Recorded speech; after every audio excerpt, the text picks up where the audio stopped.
Hi, I'm Connie Willis, and I am going to be reading today from Take a Look at the 5 and 10, my Christmas story that I just finished. I asked what I should read today. I had a couple of opportunities. I just finished my my novel about Roswell, and I had just finished this story. And when I asked Rose, she said she wanted a Christmas story. But the disadvantage of reading from a story is usually you don't get to read the whole story, and then everybody's mad because they have to wait to see the ending. In this case, this story is going to be out in December in Asimov's, and so you won't have to wait very long. And it's also coming out from Subterranean Press. So it's called Take a Look at the 5 and 10. Okay. All right, and then there's a little quote at the beginning that's repeat the sounding joy, from joy to the world. Everybody has a traumatic Christmas memory, and mine was always Christmas dinner, partly because in my family, it's a term used very loosely. It's actually a series of dinners: Thanksgiving dinner, Christmas dinner, and a New Year's Eve buffet. And if my one-time stepfather, Dave, had his way, we'd also have St. Lucia's Day and Boxing Day and 12th night dinners and who knows what else. He's very big on family gatherings, even though he's been married at least half a dozen times, and has terrible taste in women, including where my mother was concerned. Which means he thinks of me as his daughter, even though he was only married to her for about 15 minutes back when I was 8, and is always really nice to me, even to the extent of helping me with college. So it's hard for me to say no to coming. I'm not the only sort of relative he invites. There's also Aunt Mildred, actually a great aunt of Dave's second wife, and Grandma El, the grandmother of his fourth. Got all that straight?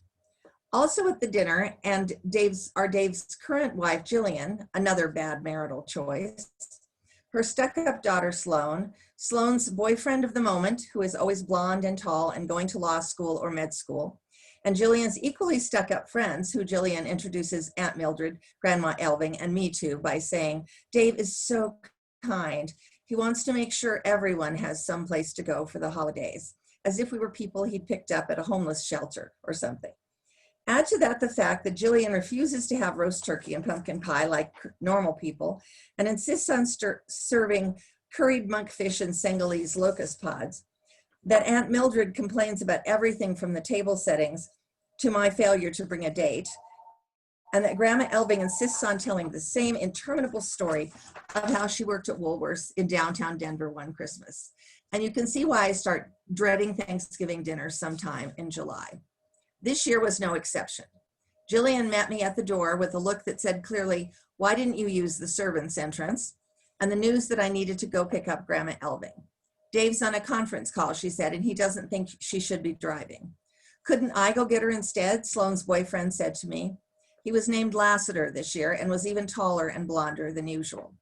Oh no, Lassiter, I couldn't let you do that, Jillian said. You're a guest. Ori can go.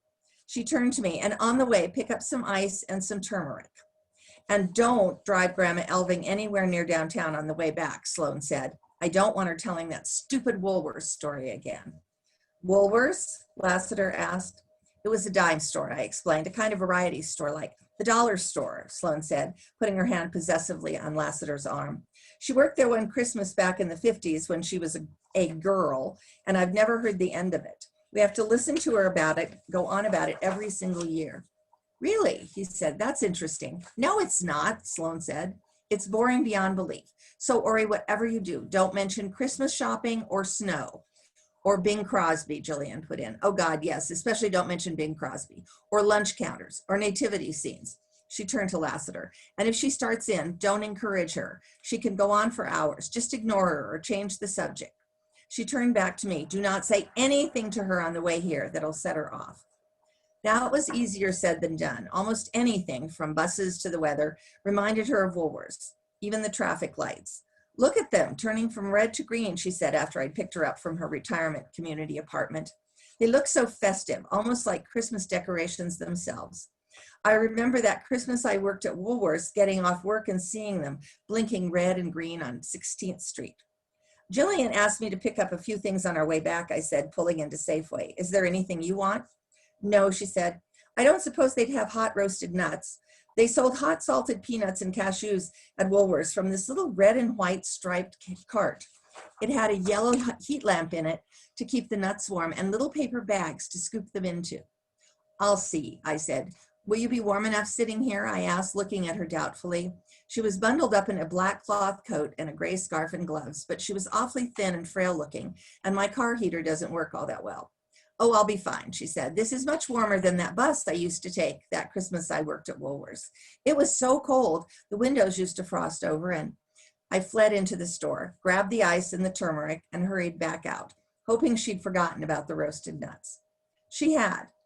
She was looking at the Santa Claus collecting money for the charity outside Safeway's main door. That Christmas I worked at Woolworth's, she said, there was a Santa right outside the front door. He had a cotton wool beard and a chimney you put the money in. It was made out of... Aunt Mildred's going to be at dinner, I interrupted, trying to change the topic. And Sloan and her new boyfriend and Stan and Louise Devers. Is he cute? Grandma Elving asked, or whatever it is you girls call it nowadays. Stan Devers, I said. He was at least 50 and completely bald. No, Sloan's boyfriend, she said. Is he cute? And more importantly, is he nice? Yes, I said, even though I was basing that solely on his having offered to pick up Grandma Elving and the fact that he'd spoken to me at all. None of Sloan's boyfriends had ever so much as asked me if I wanted some more salad, though last year it had been distressed kale with anchovy, so that was no loss.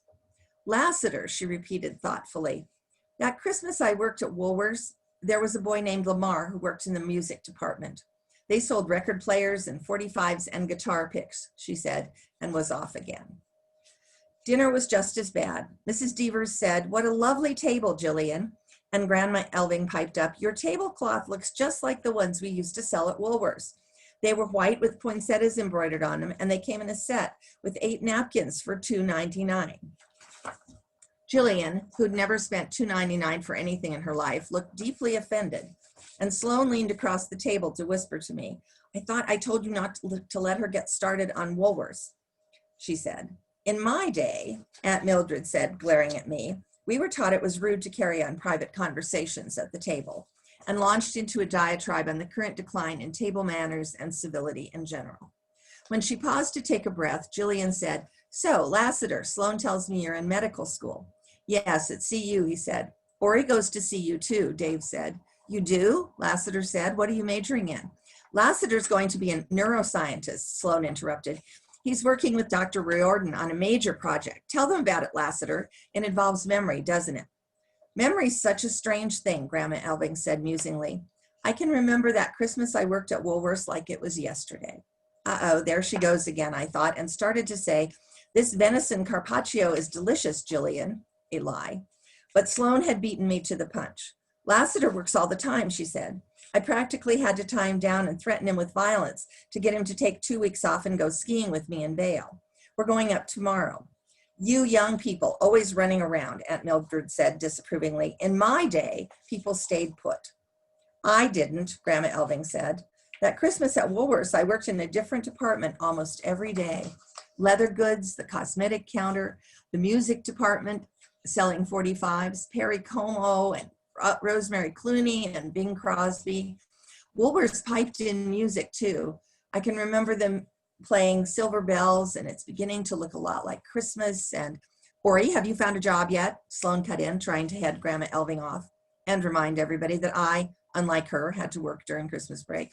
No, not yet, I said. I have an interview tomorrow with young people today don't even know what work is, Aunt Mildred interrupted. In my day, what else do you remember about that Christmas besides the music, Mrs. Elving? Lassiter interrupted. As you came into the store, and Sloan looked like she wanted to throttle him. He won't be at Christmas dinner, I thought. Do you remember what it smelled like when you walked into the store, he prompted. Oh my, yes, Grandma Elving said. Roasted nuts and fudge and popcorn and pine from the Christmas trees by the door. Lassiter, Sloan said warningly, but he was oblivious. What else do you remember, he asked. The store had silver garlands wrapped around the pillars and red and green bells, you know, the kind made out of pleated paper that fold out. And is everyone ready for dessert? Jillian asked brightly. It's lychees flambé. Grandma Elving didn't hear her. The store windows had artificial snow around the edges, she was saying, and Christmas lights strung across the top, and they were always steamed up.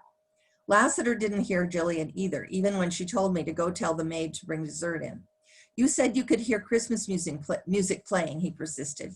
Can you remember hearing other sounds? Oh my, yes. The shoppers talking and the cash registers ringing up sales and the Santa Clauses ringing their bells across the street. Oh, and the traffic.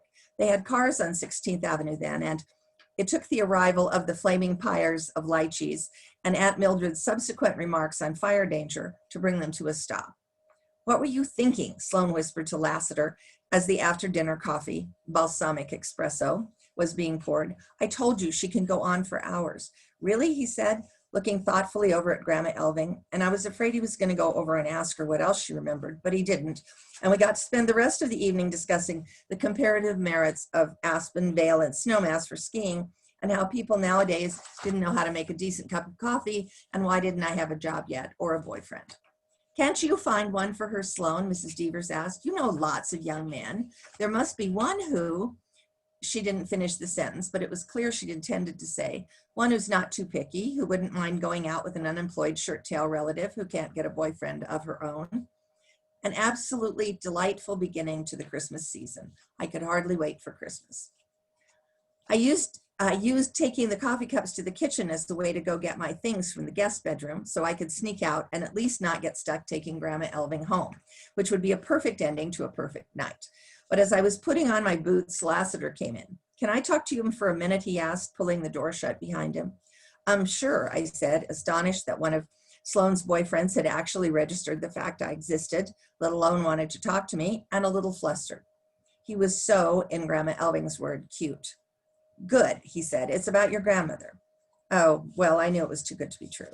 She's not actually my grandmother, I said, yanking on the other boot. She's my stepfather's grandmother, grandmother-in-law from his fourth marriage. Oh, he said, but you've heard her talk about the Christmas she worked at Woolworth's before, right? Yes, every Christmas, I said, wondering what this was leading up to. He was a med student. He was probably going to tell me repeating the same story over and over was a symptom of dementia, which wouldn't exactly surprise me. Is the story consistent, he asked, or does it change from telling to telling? No, I said, I mean, she tells different details each time, but the story stays basically the same.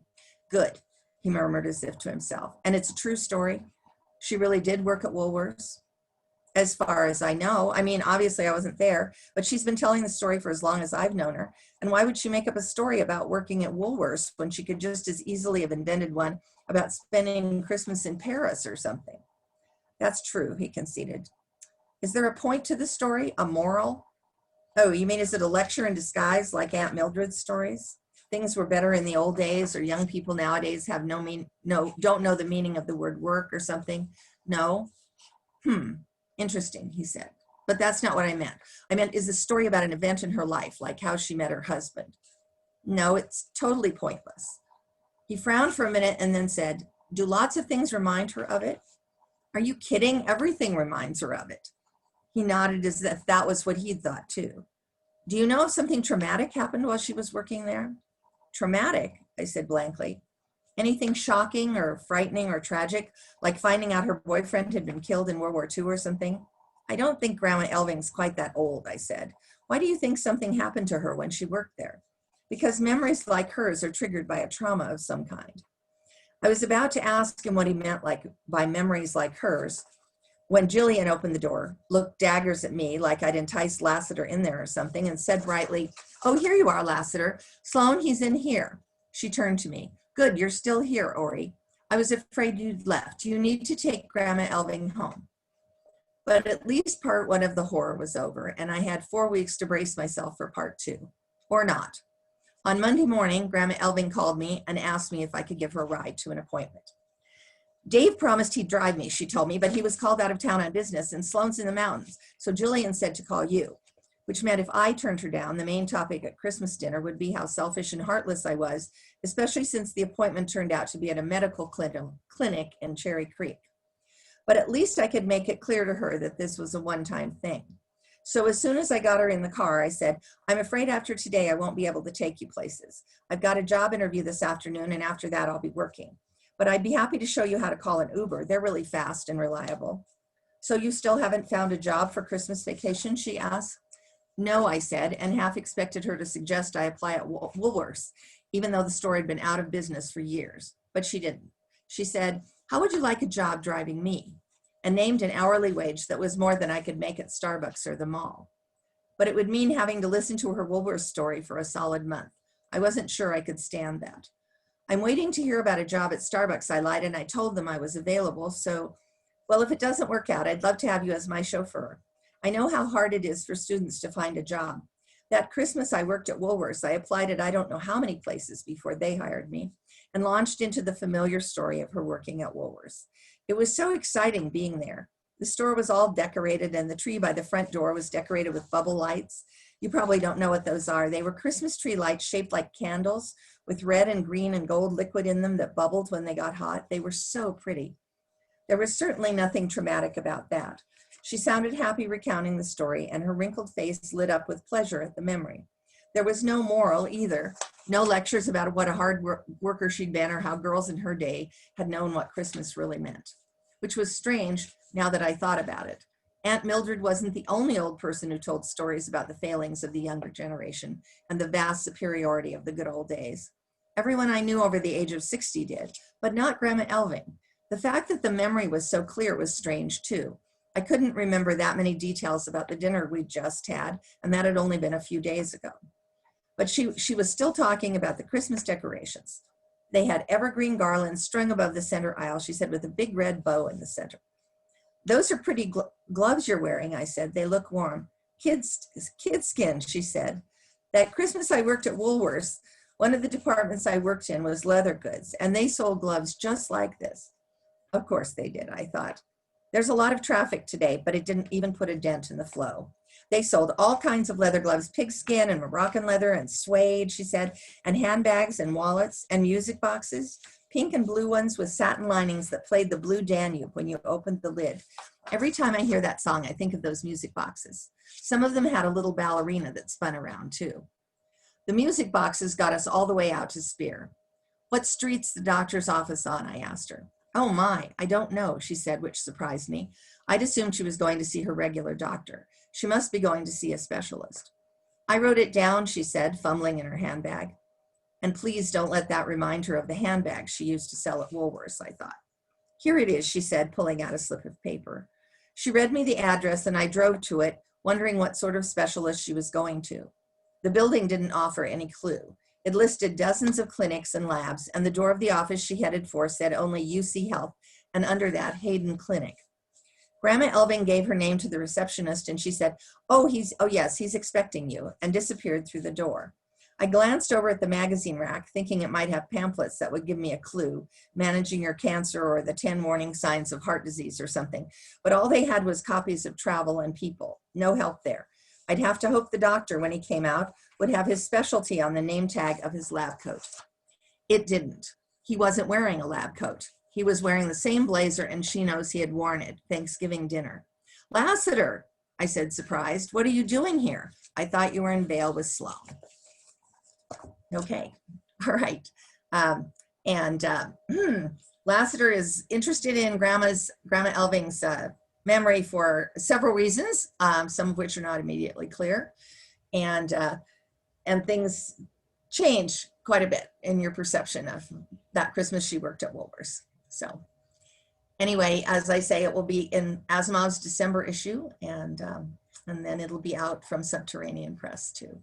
So that's coming up, and Christmas is coming up, and even though it's going to be kind of a grim Christmas with everybody quarantined, etc., with the pandemic, I wish you all a Merry Christmas and hope that my story adds a little Christmas cheer. So I myself worked at Woolworths one Christmas long ago and have never stopped talking about it. So so it was nice to finally get it off my chest. And my family thought if I wrote this story, perhaps I'd stop talking about it every Christmas, but alas, that has not happened. So anyway, thanks so much for allowing me to be here today, and welcome to MileHiCon, and I hope you have a good time seeing this new and different and virtual MileHiCon. I'll be doing some panels, and my husband and I will be doing a coffee klatch, and you can see how we're coping and what we're up to. So, and we can hopefully find out the same for you. So, thanks.